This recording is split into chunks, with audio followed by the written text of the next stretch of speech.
حتى أهل البدع والأهواء، أهل البدع العقائدية وأهل البدع السياسية. أنا أقول بيننا وبينكم السلف، بيننا وبينكم الكتب، كان فيقول البدع بيننا وبينكم. Qala Syekh Abdul Aziz Al-Rasyid rahimahullah. Baik, kita ulang lagi sedikit. Qala al-Imam qala al-Bukhari rahimahullah fi kitab Khalqi Af'alil Ibad ba'da dzikri hadhil ayah wal ayatil lati ba'daha. Setelah menyebutkan ayat ini, yaitu apa, wa in ahadum minal musyrikin dan seterusnya, dan ayat yang setelahnya yaitu firman Allah Ta'ala bal huwa Qur'anum majid fi lauhim mahfuz. Bahkan Al-Quran yang ada di hadapan kita ini adalah Qur'anun majid. Dia adalah bacaan yang sangat agung, yang dia itu tertulis di lauhul mahfuz.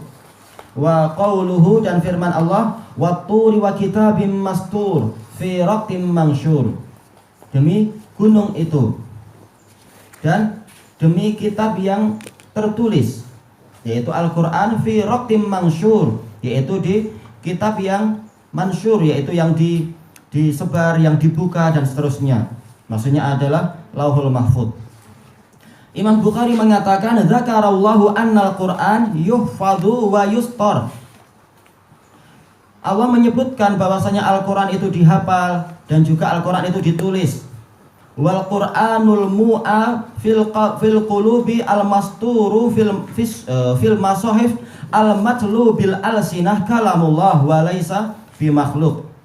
Al-Quran yang dipelihara di dalam hati, yu'a, yaitu yang disimpan di dalam hati, al-masturu fil masahif, yang tertulis di mushaf-mushaf, al-matlu bil alsinah, yang dibaca dengan lisan-lisan, dia adalah kalamullah dan bukan makhluk. Ya, objeknya adalah kalamullah. Wa ammal midadu wal waraq wal warid wal jilid, adapun tintanya, kemudian juga lembarannya dan juga kulitnya, fa innahu makhluk, maka dia itu adalah makhluk. Tayyib, selesai, dan ini dinukilkan dalam Fathul Bari yang ke-13 muka surat 488. Berarti Al-Quran yang ada di dalam dada kita ini juga apa? Bukan makhluk. Walaupun apa? Tentunya dada kita sendiri adalah makhluk, demikian pula darah dan daging dan sebagainya itu adalah makhluk. Tetapi yang tersimpan walaupun tidak dilihat oleh mata kita, maka dia itu adalah Al-Quran dan dia itu adalah bukan makhluk.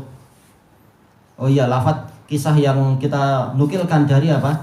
Dari Ibnu Battah adalah apa? Seseorang yang dia itu bernadar untuk apa? Saya hari ini akan ke rumah sendirian dan sama sekali tidak membawa satu makhluk pun.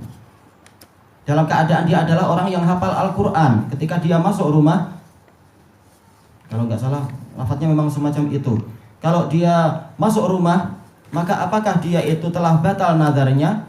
Maka Amirul Mukminin dan seluruh qadhi pening. Kenapa? Jelas hukum zahir adalah apa? Dia sendirian, dia nggak bawa apa-apa. Istilahnya kecuali baju dia tentunya. Tapi secara umum dia nggak membawa apa-apa.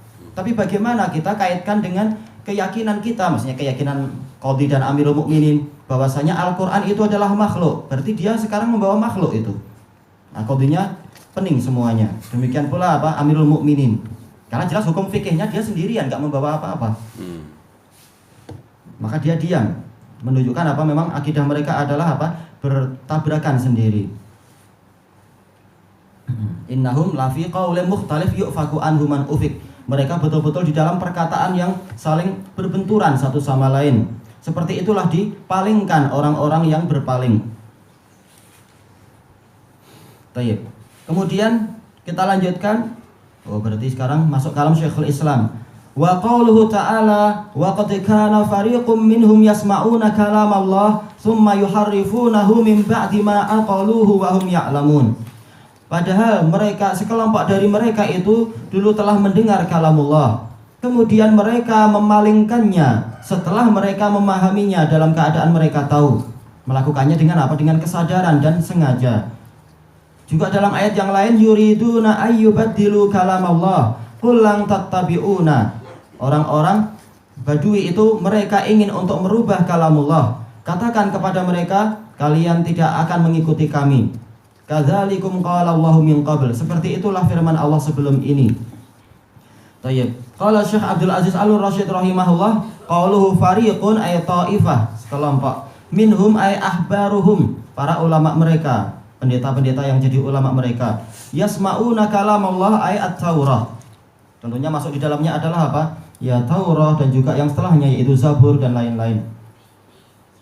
Wa qauluhu summa yuharrifuna ay yughayyiruna. Mereka merubah-rubahnya, wa yata'awwalunahu ala ghairi ta'wilih. Mereka menafsirkannya bukan pada tafsir yang benar. Min ba'di ma aqaluh, setelah mereka memahaminya, ay fahimuh. Iya. Tahu yang diinginkan ini oleh Allah Ta'ala, tetapi tidak sesuai dengan hawa nafsu mereka, maka mereka palingkan dia, selewengkan. Wahum ya'lamun ay annahum muftarun. Mereka tahu bahwasanya mereka telah membuat kedustaan atas nama Allah. Idh kana hadza halu ulama'ihim. Tertulis seperti itu. Tapi yang biasa idza ya, tapi enggak apa-apa. Dzarfun lima madha minaz zaman. Manakala seperti inilah keadaan ulama mereka, fa kaifa bijuhalihim, maka bagaimana dengan orang-orang bodoh dari kalangan mereka? Tentunya keadaannya adalah lebih parah lagi. Tetapi masalah dosanya jelas dosa ulama yang menyelewengkan ayat-ayat Allah, mereka lebih besar dosanya.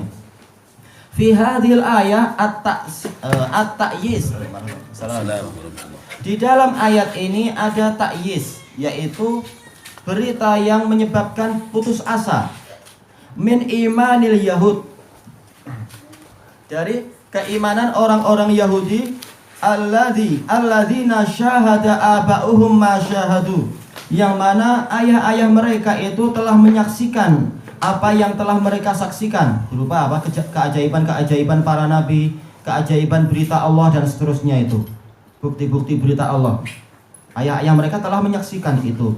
Summa qasat qulubuhum, kemudian hati-hati mereka menjadi membatu, menjadi keras. Walam yanfa'hum ma syahadu, tidak bermanfaat bagi mereka apa yang telah mereka saksikan. Mereka telah menyaksikan bagaimana potongan lembu itu mampu digunakan untuk menghidupkan orang mati. Tapi ternyata apa? Summa qasat qulubuhum min ba'di dzalik. Setelah itu justru hati mereka menjadi semakin keras, tidak semakin tunduk pada Allah. Wa fiha dhammun lil muharrifina lil kalimi amma wadhi'ih. Di dalam ayat tadi ada celaan bagi orang-orang yang menyelewengkan kalamullah dari tempat-tempatnya. Bagaimana yang dilakukan oleh para cucu mereka, yaitu dari kalangan Rafidhah. Tentang apa? Ayat-ayat yang di dalam surat An-Nur, yang jelas ayat itu membicarakan tentang apa? Sucinya siapa? Aisyah radhiyallahu anha. Tapi mereka selewengkan. Mereka mengatakan ayat ini bukan turun ke Aisyah, tapi turun kepada Maria. Maria yaitu hamba sahayanya Rasulullah. Maria inilah yang suci. Kalau Aisyah tidak, kata mereka. Nauzubillah. Dan mereka selewengkan apa itu? Yu'minuna bil jibti wat taghut, beriman kepada jibut wat taghut, maksudnya adalah Abu Bakar dan Umar. Ini penyelewengan mereka. Marajal bahraini yaltaqiyan, Allah Ta'ala lah yang mencampurkan, yaitu melepaskan dua lautan untuk berjumpa, maksudnya adalah Ali dan siapa itu? Dan Fatimah. Kemudian sampai kepada ayat apa itu? Yakhruju minhumal lu'lu'u wal marjan. Keluar dari Ali dan Fatimah adalah Hasan dan Husain. Ini enggak tahu dari mana mereka. Jauh sekali. Ya memang sesuka hati saya. Tayyib. Kemudian wa anna tahrif min sifatil yahud. Dan ayat ini menunjukkan bahwasanya penyelewengan ayat-ayat itu memang termasuk dari sifat-sifat Yahudi. Wa afadat hadil ayah ka ghairiha isbata sifatil kalami lillahi subhanahu wa ta'ala. Ayat ini seperti ayat-ayat yang lain menetapkan sifat kalam untuk Allah subhanahu wa ta'ala. Wa radda ala man za'ama, dan memberikan faedah bantahan terhadap orang yang menyatakan annallaha la yatakallam, bahwasanya Allah itu tidak berfirman, Allah tidak bicara. Au anna kalamahu makhluk, atau bahwasanya kalamullah itu makhluk. Padahal dia dinisbatkan kepada Allah dengan apa? Idhafatu sifat ilal mausuf, penisbatan sifat kepada yang disifatinya. Tayyib, wa fiha dalilun ala annal kalam innama yunsabu ila man qalahu mubtadi'an.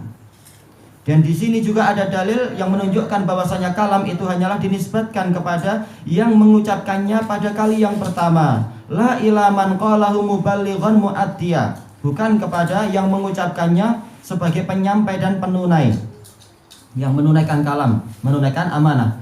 Fa inna qaulahu yasma'una kalamallah, karena firman Allah Ta'ala, mereka mendengar kalamullah ay min qari'ihi wa muballighih, dari orang yang membacanya dan menyampaikannya. Ternyata Allah menisbatkan apa yang mereka dengar itu kepada Allah, padahal jelas yang mereka dengar suara dari mungkin Rasulullah atau sebagian sahabat, atau kalau yang di kalangan Yahudi ya tentunya para nabi yang membacakan ayat-ayat itu dan seterusnya.